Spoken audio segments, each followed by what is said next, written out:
Bon, coucou les amis, on va rattaquer une vidéo sur les champignons comestibles. On va essayer d'être un tout petit peu plus pointu, mais en restant dans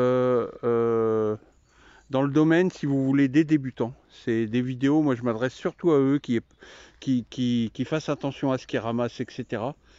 Et donc, le basique, si vous voulez, c'est euh, de suivre quelques petits points précis qui évitent tous les dangers. Le premier de ces points, c'est que quand on démarre, de ne ramasser que les champignons qui n'ont aucune possibilité d'être confondus avec d'autres. Par exemple, bon, on a vu la dernière fois avec les cèpes de Bordeaux, dès qu'il y a de la mousse sous le chapeau, à part 2-3 cèpes, en plus assez rares dans certaines régions, qui sont toxiques.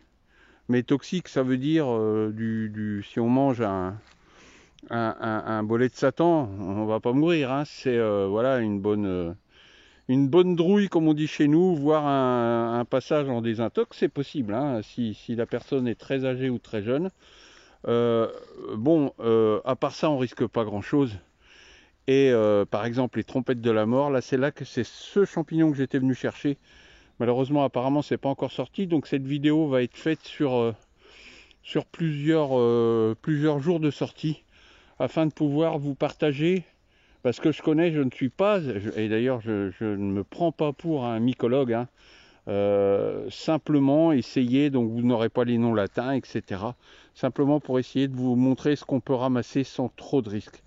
Alors ici, vous voyez, je viens déjà de cueillir un cèpe, alors de Bordeaux ou pas, un beau cèpe. Il y en a un autre ici que je vais laisser parce qu'il est gros. À mon avis, vous voyez, vu la largeur du pied et tout, il est énorme. La mousse a l'air un peu, un peu flasque, donc on va le laisser pour la reproduction. Par contre, regardez, il y en a un magnifique petit ici. Il y en a un qui se cache sous les feuilles ici. Regardez comme il s'est bien caché celui-là. Regardez s'il est beau, il est tout neuf celui-là. Il est de la nuit, etc. Donc on va regarder un petit peu autour. Par contre, avant de ramasser, j'en ai vu de loin là-bas. Mais par contre, vous voyez, quand on parle de cèpe ou de bolet, je pense, je peux me tromper. Ah oui, je me trompe. Non, je croyais que c'était des... Donc c'est encore des cèpes de Bordeaux. Je pensais que c'était des bolets rudes, des bolets rugueux de loin. Et vous voyez, bon, ils sont encore bons à ramasser, ceux-ci. Donc on va voir. On va ramasser, on va voir s'il y a d'autres champignons. Et donc, je vous expliquerai ce que moi je ramasse. Mon père était pharmacien, donc j'ai la chance d'être parti aux champignons relativement jeune. Mais par contre, évidemment, je ne suis pas spécialiste des champignons. Hein. Faut bien, donc il faut toujours faire très très attention à ce qu'on ramasse. Voilà, les gens les plus dangereux à la base, c'est les gens qui croient s'y connaître. Et quand il y a un champignon qui a un faux ami et qu'ils ne le connaissent pas, ils vont le manger aussi et c'est là que le drame arrive. Voilà les amis, je cueille ce que je vous ai montré, je vous montre dans le panier et je vous reprends s'il y a d'autres champignons intéressants. Allez, à tout de suite. Alors vous voyez, bon je vois que c'était grossissement 5, j'espère que ça n'a pas pris le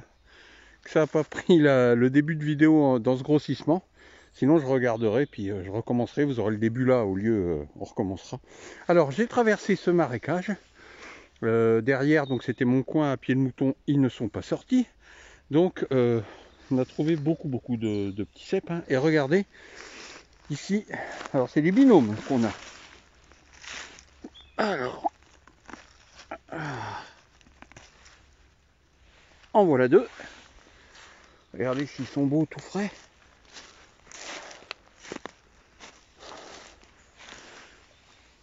Ah, je vais les poser à côté pour les nettoyer. Hein. Vous voyez, regardez ce que j'ai ramassé. J'en ai laissé à peu près une vingtaine de gros. Hein. C'est pas bon, c'est flasque, c'est voilà, il faut des champignons majestueux et qui soient pas bouffés de partout, quoi. Voilà, en voilà deux autres magnifiques qu'on va mettre à côté. J'en ai vu un par là-bas, mais alors où? Je ne me rappelle plus. Bon, on le retrouvera en se promenant. Alors là, vous voyez, il y en a un ici. C'est un gros. Ça sert absolument à rien de ramasser ceci. Hein. Voilà. C'est pas bon. Il y en a un là qui est joli. On va le prélever. Et ce petit là, on va le prélever. Pourquoi? Parce qu'il est shooté. Donc un champignon shooté. Et il a l'air encore à peu près beau. C'est vraiment la limite, ceci. Et donc, voilà. Il y en a encore un ici qui est beau.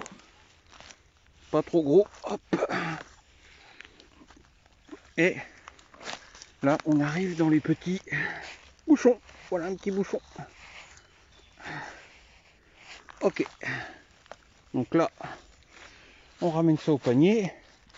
On s'écarte d'un ou 2 mètres des fois qui en... Eh ben tiens, on a bien fait, regardez.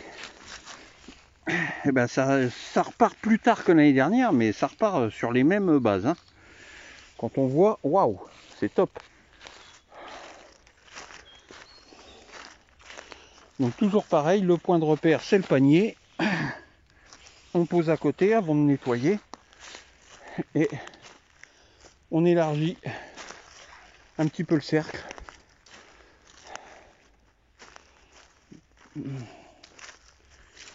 Ce qui est bien, c'est que c'est un champignon haut. Donc même si on est attiré par les gros qui ne sont pas ramassables, eh ben on peut tomber sur un petit qui est joli. Je vois quelque chose là-bas. Je pense pas que ça en soit. C'est un champignon, c'est sûr, mais voilà, il a poussé dans la terre. Regardez. Alors. Eh ben si. Par contre, celui-là, va falloir. Il y a besoin d'un gros nettoyage. Hein. Bon. C'est top ça. Mais comme vous le voyez, très peu d'autres variétés. Hein. Pour l'instant, ça va venir. S'il ne gèle pas, on est encore qu'au début. Hein. Ça peut pousser jusqu'en décembre sans aucun problème. Regardez, en revoilà là-bas. Il y en a vraiment beaucoup. Le gros, pareil, il est beau. Hein. Il n'a pas l'air abîmé, mais il est gros. Par contre, celui-ci, je vous montre le gros machin. Voilà. Par contre, celui-ci, il est parfait. Encore un petit parfait là-bas. Oh, c'est fou encore cette année. Voilà, on va ramasser. Et on va stopper là. Comme je venais pas spécialement pour les cèpes, j'arrête de ramasser, sauf des bouchons. Voilà. Là, il y en a assez. En plus, moi, je les cuisine, je les congèle. Il y en a assez pour faire 5-6 plats, hein, sans aucun problème. C'est un gros champignon. Donc, on stoppe là le cèpe. Voilà, les amis. Allez, je vous reprends.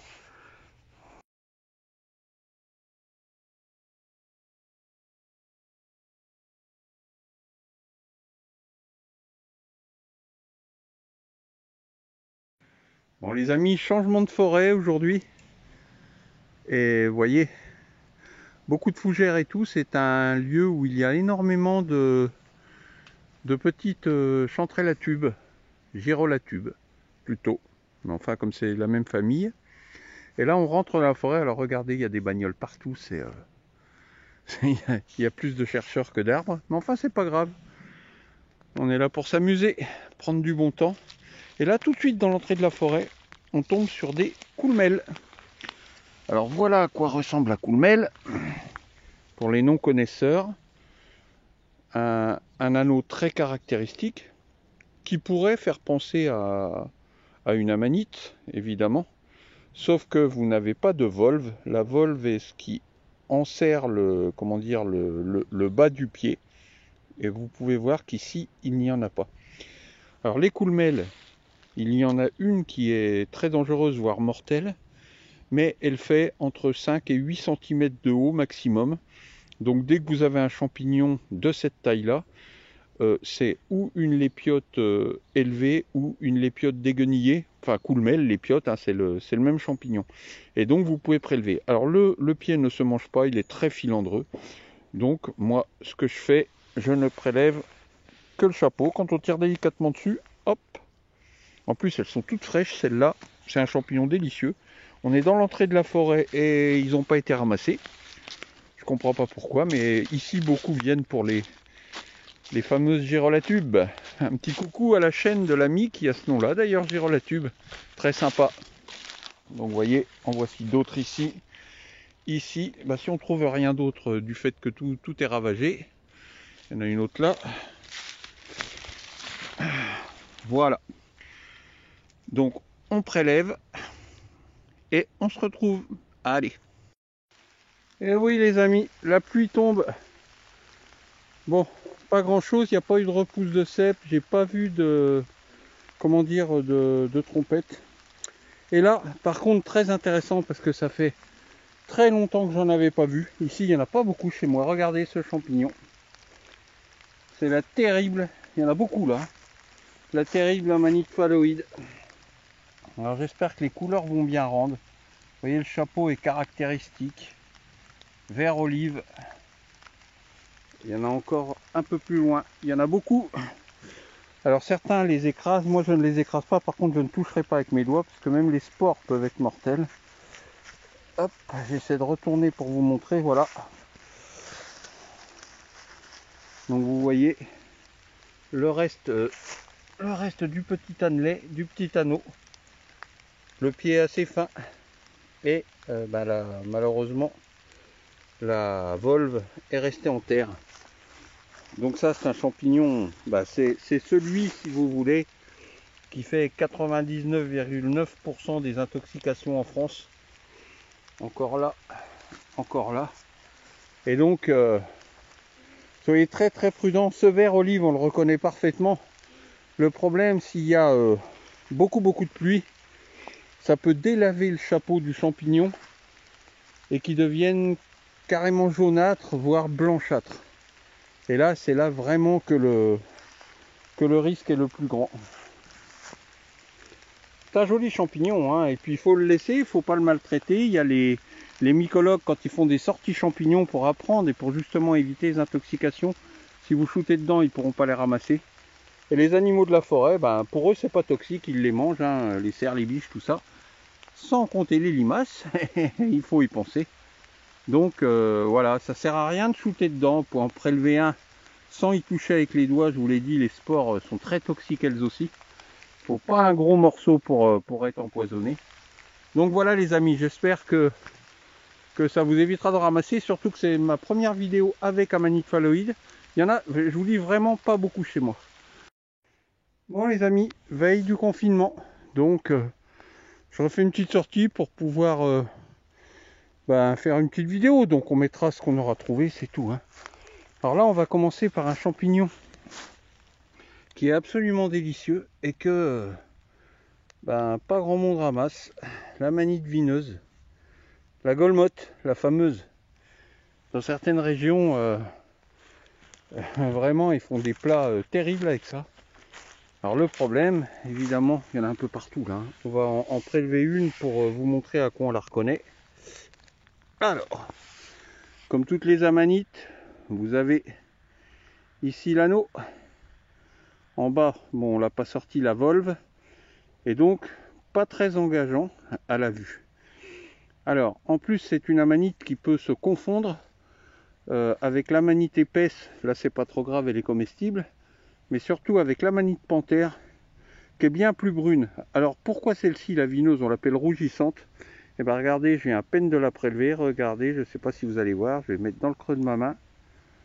Hop là, vous voyez, ça commence déjà à rosir. Et si vous coupez le pied, il est bien blanc au moment où vous le coupez. Par contre, si vous repassez dans 3-4 minutes, c'est tout rouge. Donc voilà, pas vraiment pour les gens qui la connaissent, pas vraiment de possibilité de se tromper. Par contre, pour un nouveau, hein, ne ramassez pas ça, quoi. Voilà, ça sert à rien de chercher les emmerdements. Mais c'est vraiment très bon, très très fin comme champignon. À bien faire cuire, comme la plupart enfin même toutes les amanites et la plupart des champignons, il y a des toxines à l'intérieur. Donc cru, surtout pas. Et à bien faire cuire, puisque à la cuisson, les toxines meurent. Voilà les amis. Une petite vineuse. Voilà. Et là, il y en a plein. Il y en a 2 là, il y en avait 3 à côté, il y en a un petit peu partout. Voilà les amis. On ne les prélèvera pas cette fois-ci. C'est juste pour faire la vidéo, pour vous montrer. Hein. On a dit une petite vidéo pour voilà, que les gens se familiarisent avec les champignons. Et si vous débutez, de toute façon, à la fin de votre cueillette, vous ramassez ce que vous pensez être bon, et à la fin de votre cueillette, il faut un avis quand même de quelqu'un qui s'y connaît bien. Alors effectivement, beaucoup me disent maintenant les pharmaciens ils font plus leur boulot, ils connaissent pas les champignons. Ça arrive qu'ils les connaissent pas, mais il y en a qui les connaissent quand même. Et donc surtout éviter les vous savez, les applications qui vous prenez en photo votre champignon et l'application vous dit ce que c'est. Il y a tellement de faux amis dans les champignons comestibles que c'est une grosse source d'intoxication quand on sait que ces applications se trompent dans une trentaine de % des cas. Voilà les amis, allez on continue, on va aller voir là, je me redirige où je suis passé la semaine dernière pour voir s'il y a eu une repousse de cèpes, et comme il y a des coins à trompette et des coins à pied de mouton autour, eh ben on va regarder ce qu'on va trouver. Allez, à tout à l'heure. Alors ici on a fait que quelques mètres, je filme un magnifique laccaire améthyste, Laccaria amethysta. Regardez la beauté de ce que peut faire la nature. Alors c'est pareil, ce champignon est comestible. Comme c'est un petit, on ne peut pas le confondre. Il y a d'autres champignons violets, mais beaucoup plus gros. Et alors certains, dans certains livres et tout, disent attention, c'est un champignon qui absorbe le césium, donc qui absorbe les particules, je sais pas comment on dit, atomiques, je sais pas. Moi, ça fait 50 ans que j'en mange. Cru ou cuit d'ailleurs. Cru, c'est très très bon aussi en un petit carpaccio de Laccaria, surtout quand ils sont de cette taille-là, il est magnifique. Donc celui-là, on va le prélever. Et donc, ça, pour moi, il n'y a pas de danger. Pour d'autres, il y en a, donc vous faites comme vous voulez. Moi, ça, j'arrêterai pas d'en manger, j'aime trop. Allez, je continue.